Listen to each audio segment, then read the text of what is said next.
many of you have listened to the Head, Heart, and Boots podcast? I can't tell you that reaction, how much that means to us.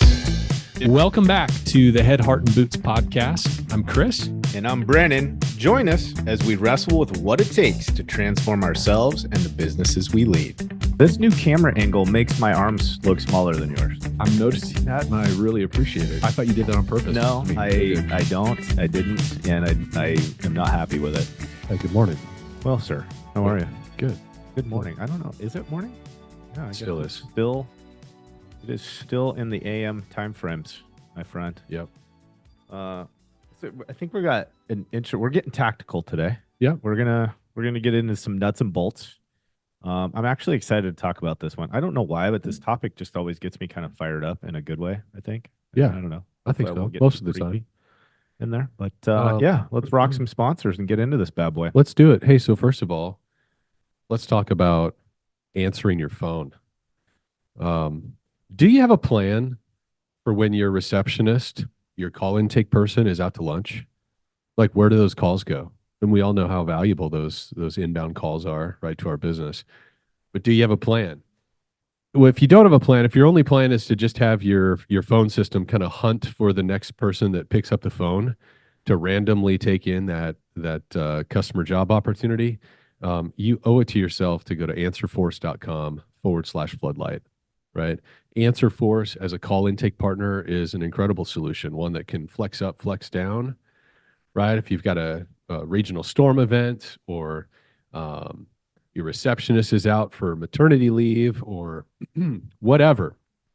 Or, I mean, here's another practical reason, right? What do you do when you have an all-company meeting?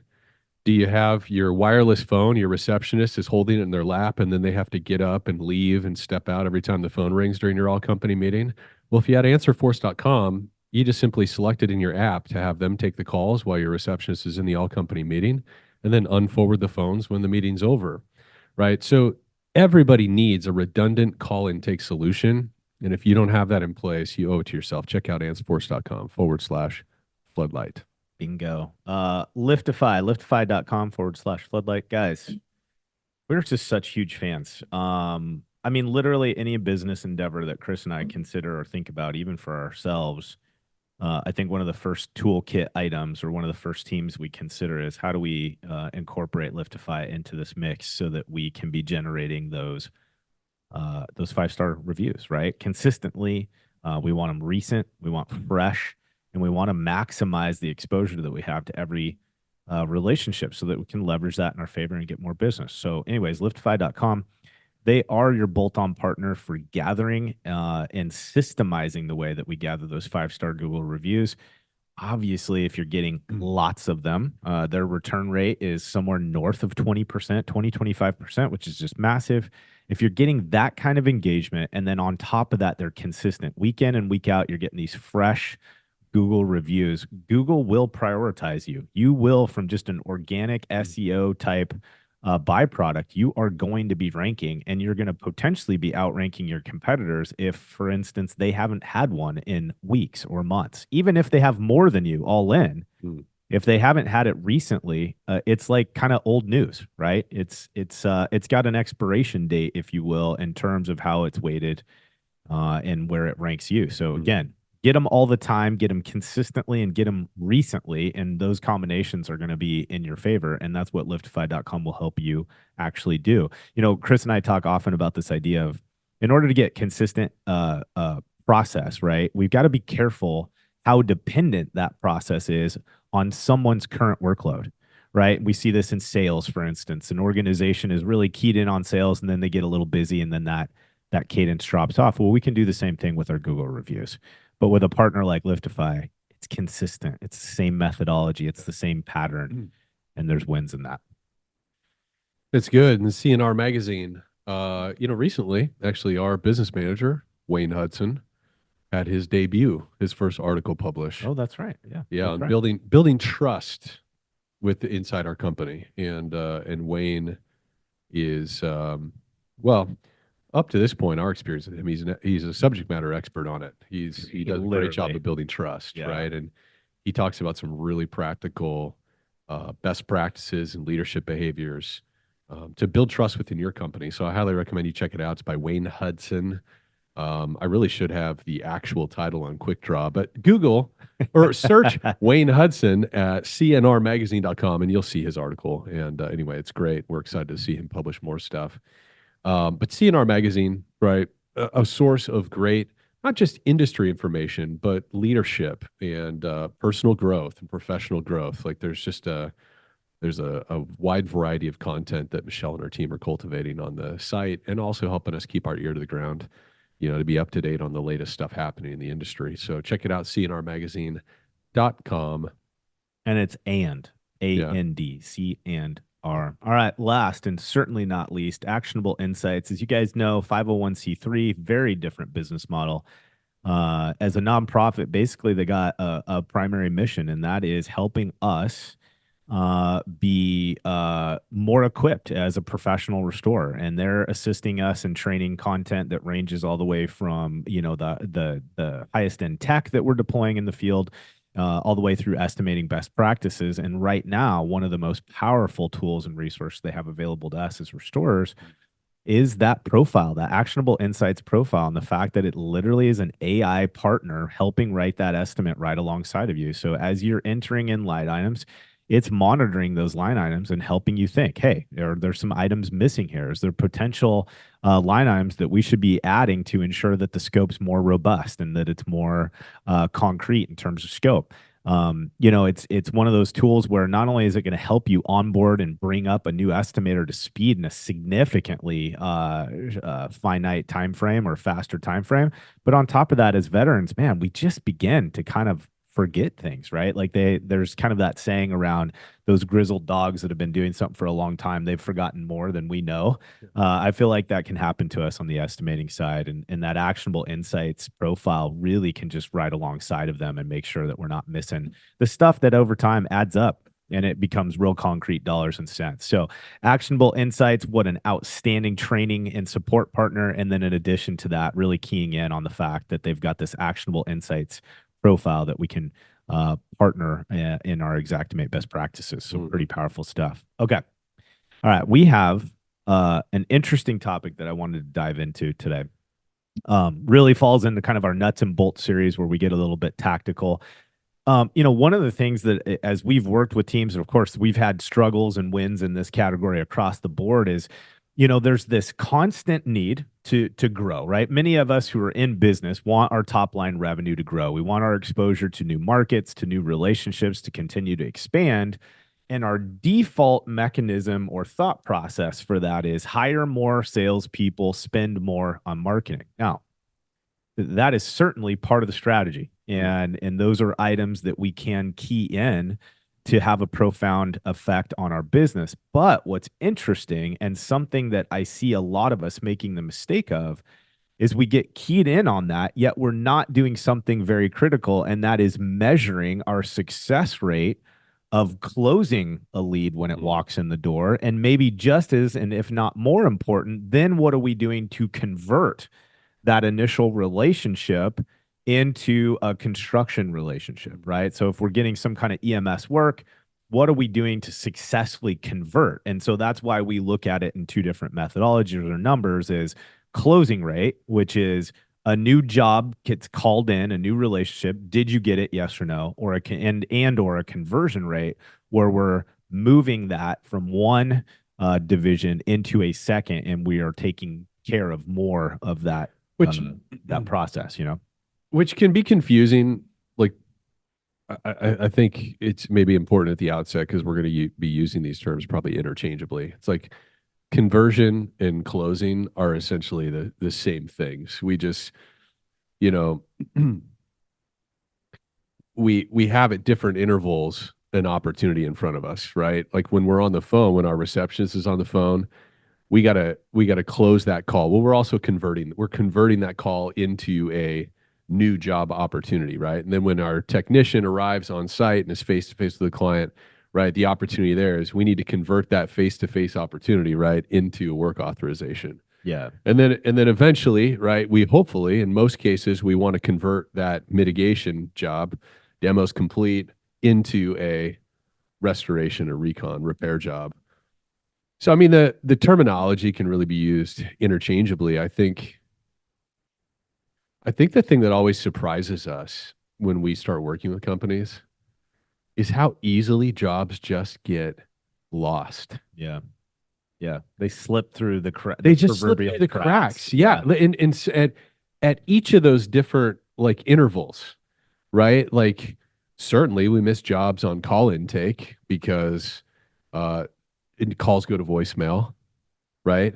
And the moment a call goes to voicemail, there's a lower percentage of conversion you're going to get on For that. sure. Period. End of story. I mean, by probably at least 50%, your opportunity has gone from I can book it and get a technician out there to it's 50-50. How fast do you get back on the phone with that person, right? Yeah. And then when our texts show up, there's a whole variety of things that potentially affect Yeah. whether or not that technician's going to collect a work authorization or not. Yeah. And then again, there's a bunch of factors that happen between that interval and when we go to secure the recon that affect whether or not we close and we get a signed contract on the recon, right? And so hopefully it'll be helpful for people for us to kind of walk through those different decision points or those moments of truth. Yeah, for sure. And I think again, just for the sake of clarity, I think let's do this.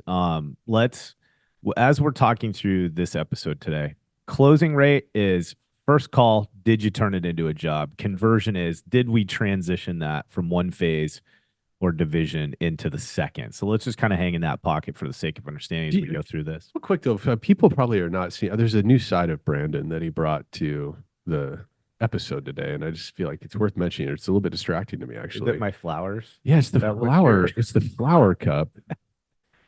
You know, I'm gonna be really transparent here. There's a lot more flowers going on here than I paid attention to when I first pulled this out of the drawer. But it's a bit of a work of art, actually. It really is, and it's a side of you that I don't think many people get to see. I've seen it. I've seen the flower part of you. And I'm curious as to what that means. Well, maybe I don't want to ask that. Well, there's a I think probably a lot of people are acquainted with your fiery sort of former Army paratrooper, like there's that persona, there's some of that. The commander's intent, and then there's this flower covered coffee cup. There's flower guy in there. Please tell me you don't have like green tea in there. No, I mean that would really. No, this is no, I'm not even gonna. No, this is just straight Joe, straight cup of coffee, which I feel like I actually need a whole lot more. We'll see. We'll see how this episode goes. All right, where do we want to begin? The brain's firing. All right, so here's my thought. Let's just kind of walk through these a project life cycle, and as we're doing that, let's just kind of think through and highlight some of these opportunities that we have to either think through some tools and resources and or adopt some systems and processes that are going to continue to affirm or I guess give us the highest chance of closing and converting these opportunities. And the very first place I want to start with is that if closing and conversion rates is not a core metric that you and your team are tracking at a very high level, meaning that it is so important that all your key leaders in your organization have some kind of responsibility in terms of their performance and their tasking that is addressing and or monitoring closing and conversion rates, there's a real opportunity for improvement there. So I think right out of the gate, it starts with this number has to be considered important enough that it is one of the very foundational and core things that you track, measure,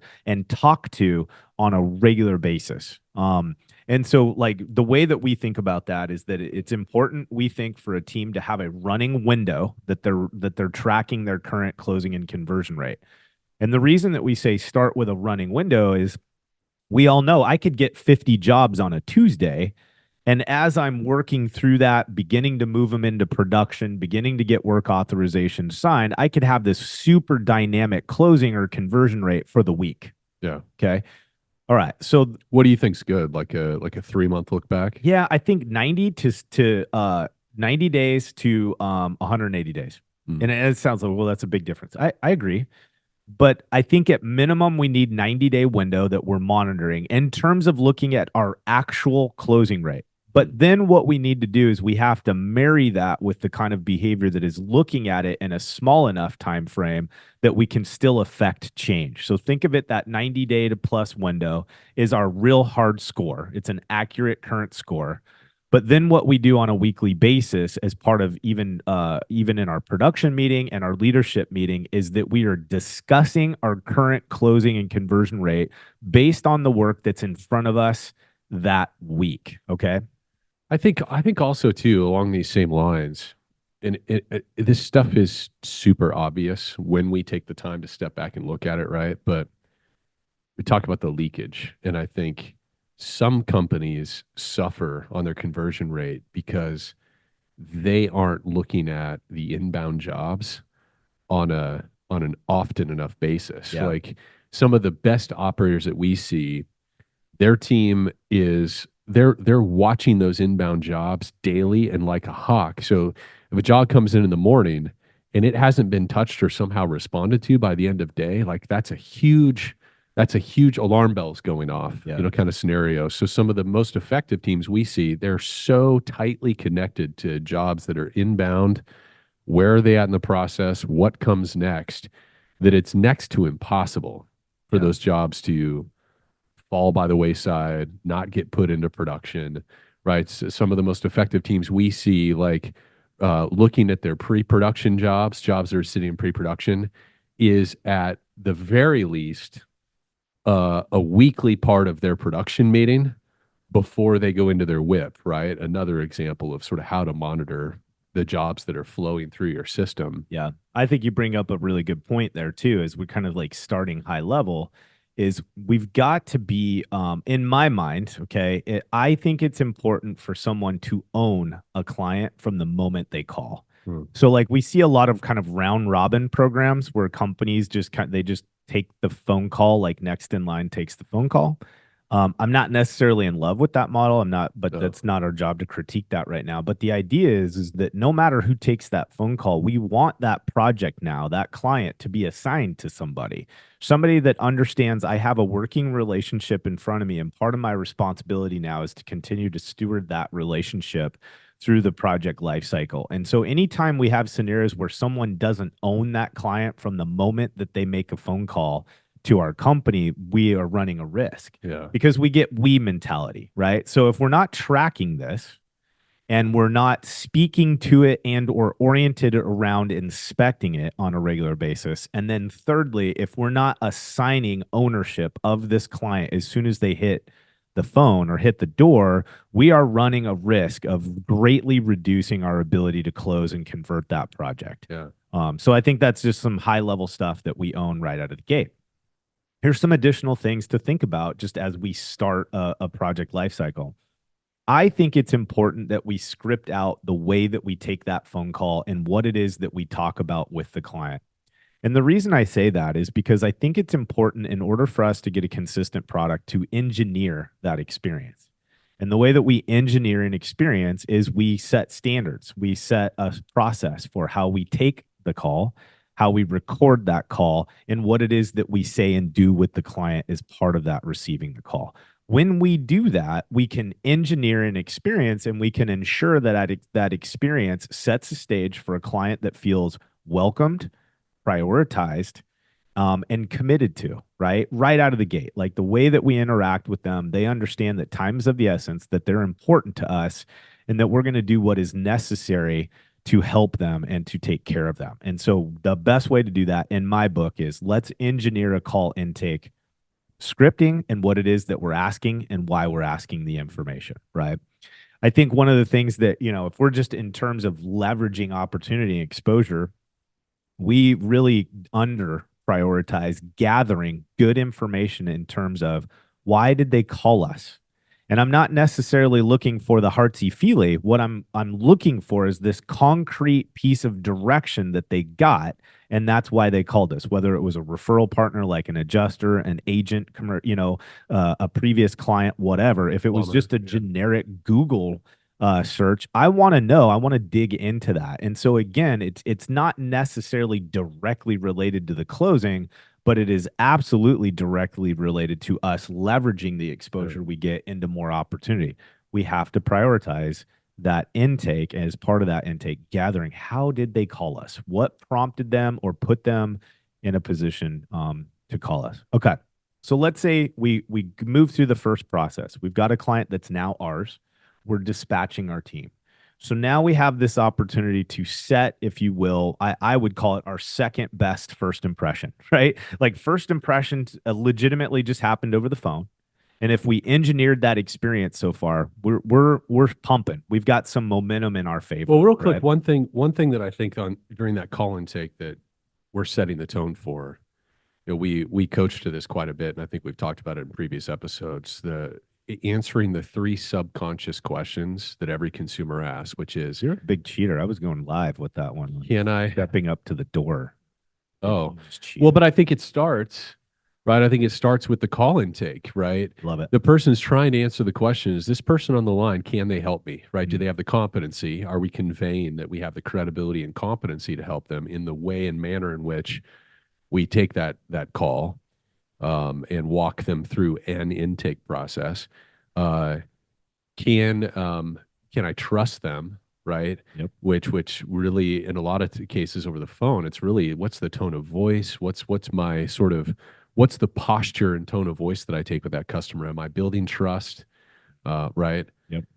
All of that stuff begins at that call intake, and I think it's just important for us to underscore. I think we generally take our call intake way too flippantly. We've commoditized receptionist work in our businesses to where often that receptionist role is one of the lowest paid roles on our team. Often. Yeah, it can be. Often. And I think they also tend to be the least trained and developed.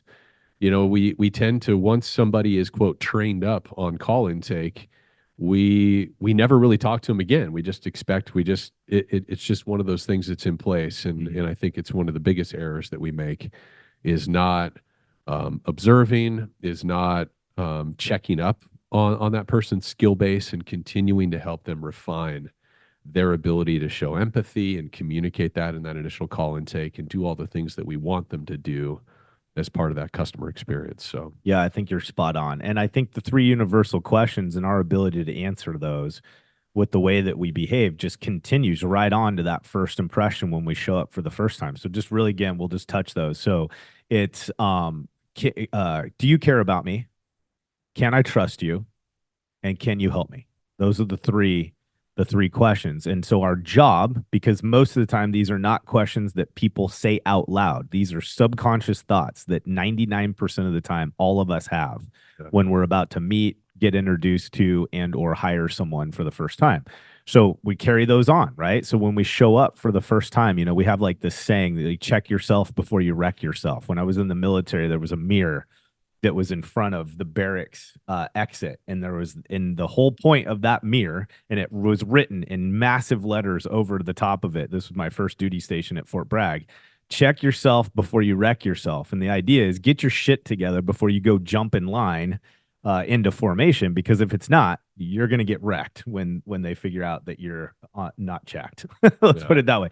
Well, this is our opportunity as a team too. There's this whole saying that we can adopt in our business: check yourself before you wreck yourself. And that's that mental body check we go through where we're preparing to go introduce ourselves to the client for the first time with the goal to answer yes to those 3 questions with the way that we act, behave, and carry ourselves. And so, for instance, and we've talked about this before, and I'm not going to go into it in depth. If you smell like a carton of cigarettes, you're in trouble. We're setting the wrong tone right out of the gate. Yeah. If you look like someone just dumped you out of a military duffel bag, that's a problem. You're going to set the wrong impression. You're not saying yes, right? So our uniform, where we park, the current status of our vehicles. Are they dented, banged up, wrecked? Do they look like they've been in the fleet for 25 years and it's on its last leg? You need to realize that all of these things are setting the stage, and all of those examples are making someone less likely to say yes to you than not, right? So let's go in the opposite direction. We want to maintain our odor, be present, be aware of the fact that we may stink, and so we need to be addressing that. We need to ensure that our uniform is prepared in such a way that we can look professional, clean, and approachable. And so one of the things that we teach a lot of teams is have a two-shirt policy, meaning we do a polo over top of a work t-shirt, a correctly labeled company t-shirt. We introduce ourselves in our polo, and once the introductory is done and we begin the work, I can take that polo off and hang it in my cab so that I can put it back on when I go to present myself to the next client that afternoon, right? So there's this purpose behind the way that we show up, where we park, how we carry ourselves. Our hair's done, we're shaven, we're trimmed up, we're well kept. When we show up, we have a business card in hand that we can hand to our client. We step back from the door and give that client room as we begin this dance of introducing ourselves. Okay. One of the things that Chris talks about often in this first introductory experience that we have with the client is asking that question of, hey, sir, ma'am, have you ever been through something like this before? And the opportunity that we have in that in terms of setting the stage and building rapport with the client. Yeah, it's huge. It's huge. The other thing too that I think we have to coach and develop our people to bring to that initial interaction is a certain level of assumptiveness.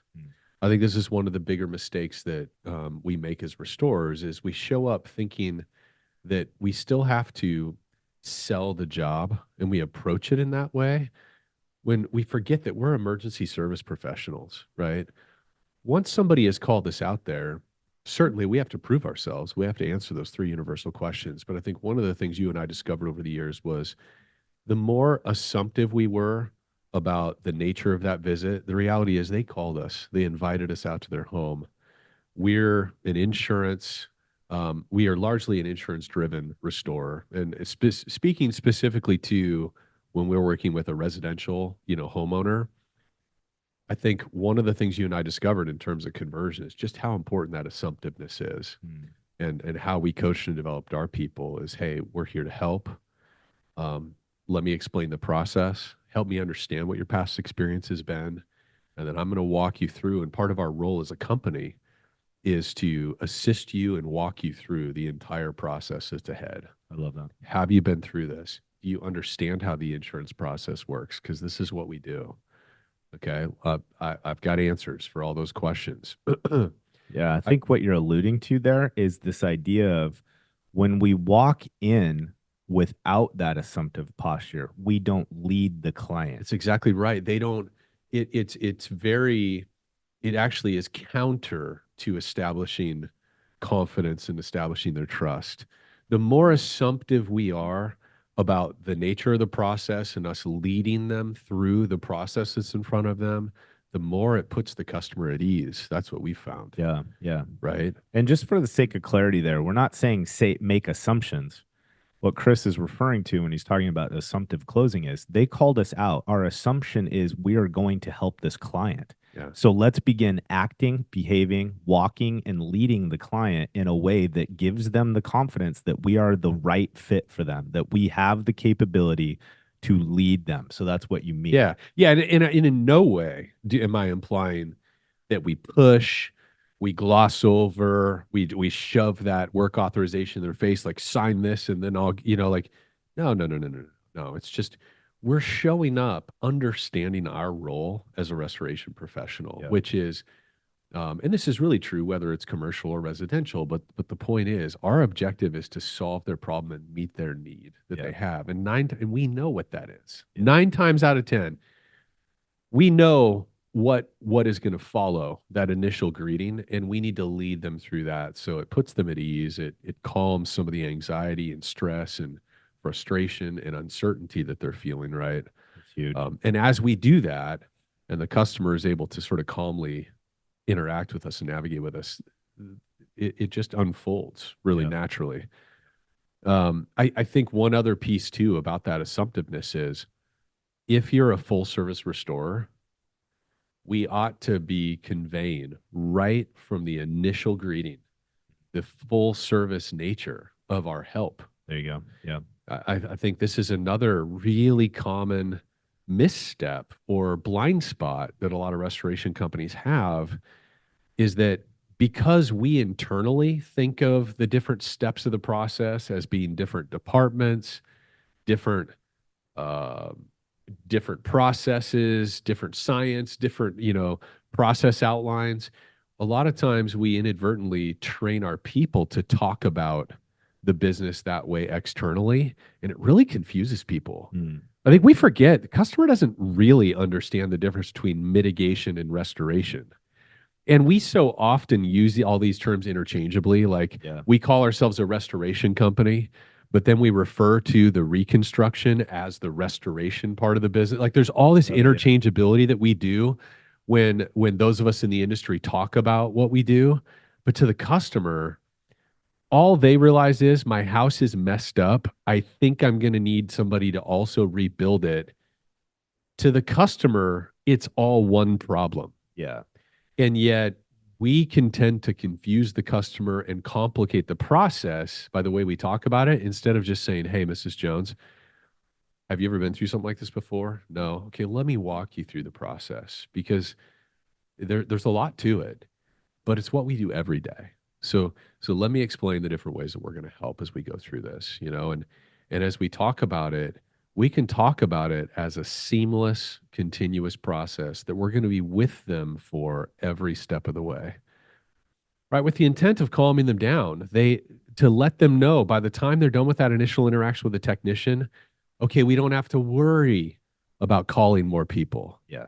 We don't need to figure out anything else about this. They are going to help us figure this Super out. important. Yeah. And I think specifically when we're talking about that conversion from EMS or emergency services into the construction or whatever additional phases or divisions that we get engaged in that's the magic, is that we're very clear from the very beginning. We will not allow an air gap to be created where they then feel like they have to go out and start solving this problem on their own, Yeah. because that air gap is where we lose a lot of opportunity. We will lose the client when we haven't done a great job of preparing them and letting them know, just as Chris articulated, that hey, this is one size fits all. We're going to take care of you from beginning to end. We're going to introduce specialists within our team to hold your hand during those phases. But we're here. We're here from the beginning until the final phase. Yeah, the recon is sold in the first 20 minutes of us showing up Absolutely. to that Yeah. customer's home. Yeah. And worst case, they're going to tell you very specifically they have another plan. Well, that's great. If that's the plan, we can prepare accordingly. But losing someone because of that air gap that we accidentally created just sucks, and it's absolutely preventable. So I think you're spot on. So again, just kind of hovering in this building rapport element in our initial meeting with the team, right? We're asking those good questions. We're presenting ourselves in a professional way. But then here's this is really important. I've seen some teams do this to varying degree, and I think those that do it consistently get a lot of success from it. And that is, I will normally ask or teach teams, ask them to walk you to the point of damage. Have the homeowner take you there. And this sounds kind of like duh, but man, this is our opportunity to ask more questions, to engage the client with a sense of purpose, not just bullshitting at the front door. We have a sense of direction and purpose with the conversation, but it is giving us time and grade with our clients. Hey, would you mind showing me where the damages are as far as you understand? Right. So then we go through that process. Then I want to be really proactive with my communication, and something to the extent of, okay, this is great. I'm going to ask some questions like, is there anything specific that you're nervous about or worried about in this space? And that gives us the opportunity to hear directly from our client, hey, there's this piece of personal property, or there's this piece of furniture, whatever it is that they're extra nervous about, or maybe some kind of gray area in the process that now we can speak to. And again, we're answering yes to those three questions when we have an opportunity to do that. So another thing that I like to encourage our teams to do, and it's mandatory in our system, is that I am going to prep the stage for my client from the sense of, hey, what I'm about to do now is I'm going to walk through this process where I use my moisture meter and my tools, and I'm going to determine the extent of damages. And then I'm going to take some time to create a plan on how to best take care of your situation. What I will do is once I've had a chance to do that and kind of outline the extent of damages and come up with a dry plan, I'm going to meet with you and review that with you. Are you cool with that? Great. Because what I've just done is said, hey, homeowner or business owner, I need some time to do my job.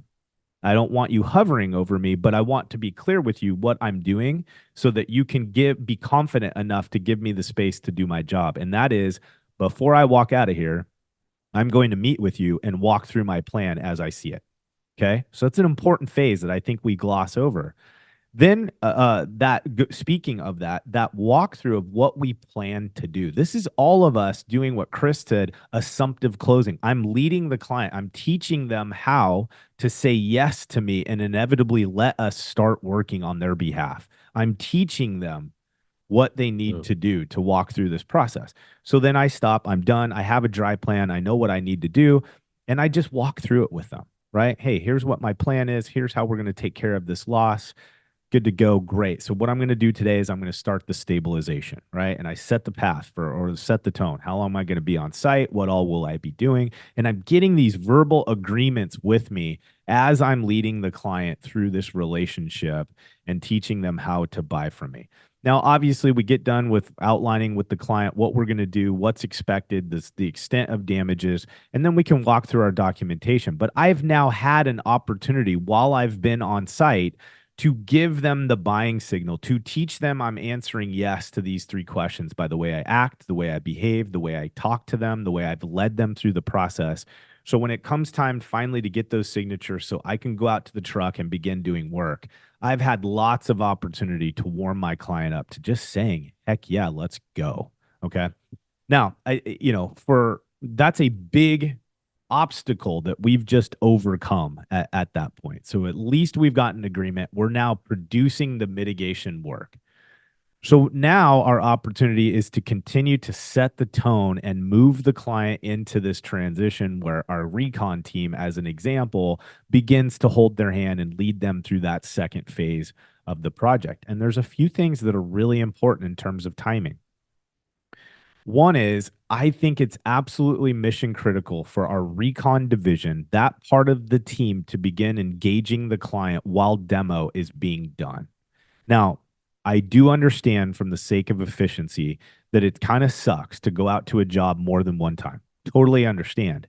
And however, I think a combination of experience and technology and clear communication with our mitigation teams, even if demolition is not completed 100%, I really don't see any reason we're not capable of gathering scope data and beginning to build our plan and start those negotiations with the carrier.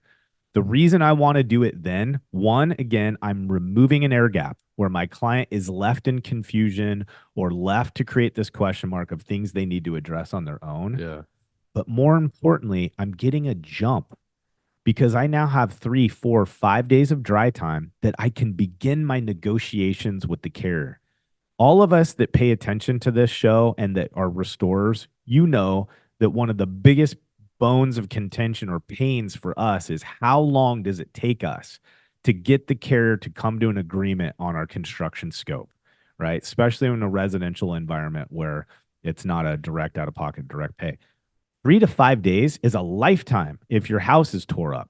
So us being able to compress that time frame and engage immediately as soon as we can is massive, and it does an absolute ton to help us secure that second part of the process, right?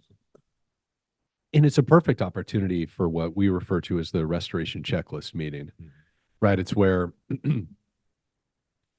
first of all, to the customer, when we do it on that timeline, they don't experience that massive gap of what's happening and all of the stress and anxiety around that. So we keep that ball moving. I totally agree, man. And I think the earlier that we sit down and have that comprehensive conversation and get them oriented around the things that are going to affect the timeline early and upfront, things like when we go through the checklist, we explain the material selection process and just how important that is, of staying on top of that in terms of the timeline. Explaining the silent phase, which you're actually working to shorten by getting in there while demo is potentially even still underway. All of those things serve to make it really easy and comfortable for the customer to continue saying yes. Yep. That's the thing about this. Like we talked about, recon is sold at the very beginning. Hey, look, we're going to help you from soup to nuts, right? From now taking care of your initial problem to the final post-construction cleaning. It's just a process of them continuing to feel safe and comfortable with the process that you've already laid out for them. Right. And I think a lot of people, they get to that point where demo's complete and they send out an estimator or they send out a PM to go get the recon business. It's like, no, that's already the wrong thinking. Yeah. Like the customer, as far as the customer's concerned, they never thought there was another decision to make. Yeah. Is the way that Very we want common. to treat that, right? Yep. Yeah, and I think another part that you're alluding to that I don't want to jump over, because this is that other breaking point where we will consistently lose a client as well, is what he referred to as the silent phase. And you guys know this. You can feel it in your guts. That is that place and time in a project's life cycle where we've just gone into the paint. Time is of the essence. Move, right? And then you run into this point where we start this negotiation phase on the scope of repairs, and then it gets just quiet for weeks at a time. We can be in this position where very little work is being done on the project because we're negotiating and getting an agreement on the repair scope. Now, for some of you that run as a bank and you do all the repairs and hope to get paid later, maybe you don't run into this. We don't believe that's a good best practice. We believe that you should negotiate scope, get an agreement, and be sure that funds are being sent on that particular project before you open up your checkbook. So in my mind, that silent phase is very real for most professional companies, and we can win when we can talk about it openly before it starts. So again, Chris is right. We get in right away. We shrink that time frame, but then on top of it is part of that handoff is part of us continuing to guide and lead the client through the buying process and through the project lifecycle. I'm going to talk about that phase, and I'm going to be very clear with them. It's going to feel like nothing's happening, but it is absolutely critical that we proactively negotiate this scope to be sure that we can get you back to a pre-loss condition without you having any out-of-pocket expenses that aren't appropriate. Yeah. Right? Like there's a reason that it's going to be silent for a while, and that's because we're negotiating on their behalf to protect them. And so by us talking about that as part of that recon review or that recon checklist, again, think about the signal that you're sending them. You're saying yes over and over to, can they trust you? Can you help them? Do you care about them? And we're saying yes by the language that we're using, the leadership that we're displaying, the questions that we're asking, the way we carry ourselves. And that is just one more example of how you're saying yes to that by the way that you behave. So, kind of a flyby here. It's all about engineering that first call. It's about engineering the feeling or the impression that we want that customer to have when they talk to us. It's about engineering an experience when our people show up at the door that we're able to answer yes to the 3 universal questions by the way that we act, by the way that we behave, by the way we carry ourselves. And we repeat that process when it comes time to convert that into a recon lead. All on the basis of this assumptive closing, meaning that we're leading the client from the place of course, they need us to do it all. Yeah, we're leading from, I think this is so important too, and we talk so much about this when it comes to commercial sales, is that we need to be more about the customer's experience and what the customer feels like they need and want than our process internally. So all of our language, so some of us need to update our language about the way we talk about jobs, the way we talk about the process, because we've lost track of the fact that our clients, including even many of our commercial clients, if we're honest, they don't think about the business the same way we do. And it's important we speak to their language, right? In order for us to put them at ease, in order for them to recognize us as, hey, okay, these guys are here, problem solved. I can go back, I can be about my work and the things I need to do because they're going to help me with all of this stuff. 100%. That's the impression we want to leave. And it forces us to talk about our process a little bit differently each step of the way. So like that has to do with how the person that's doing the call intake talks to the person, asks the questions, explains what's next. Same thing with the technicians that are responding. Same thing with them when they have their first conversation with the job file coordinator. Same thing when the project manager takes over that file and has that recon checklist meeting. Everybody's referencing back to this holistic start to finish help. Yep. That they can expect from us. Absolutely. And if everybody is pointing back to that role, that really important, specialized, complicated, like unique role that we have, there's never a point at which the customer steps back like, oh man, I need to fend for myself, or I need to protect myself, or I've got insurance questions, I got to call my agent. No, no, no. You call your job file coordinator or you call your PM and they'll hunt down that answer or they'll connect you to the right person. Yeah. Right. That's all what we're trying to do is, hey, problem was solved the moment you called us. Yeah.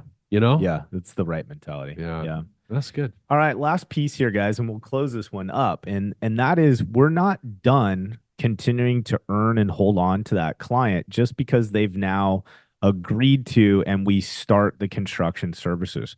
As you guys know, that's just one of those really important critical relationships. We're exposed to that relationship for an extended period of time, and we can have moments where we could potentially lose that yes. And so examples of that, where I tend to see these things show up, it's going to be based on the communication cadence that we hold with that client.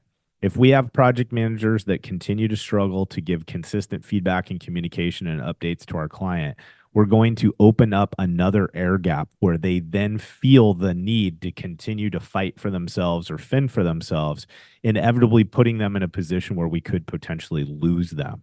So maybe we got the initial yes, and instead of doing $100,000 job, though, we break up, unfortunately, and we only get a portion of that job. Or in worst case scenario, we have a broken relationship who then goes out and proactively speaks on behalf of the fact that it was a broken relationship. So I think the communication cadence ongoing in the construction side is so critical because we're exposed to that relationship so long. And at any moment, we could create a scenario where that client now has buyer's remorse and we ultimately lose them.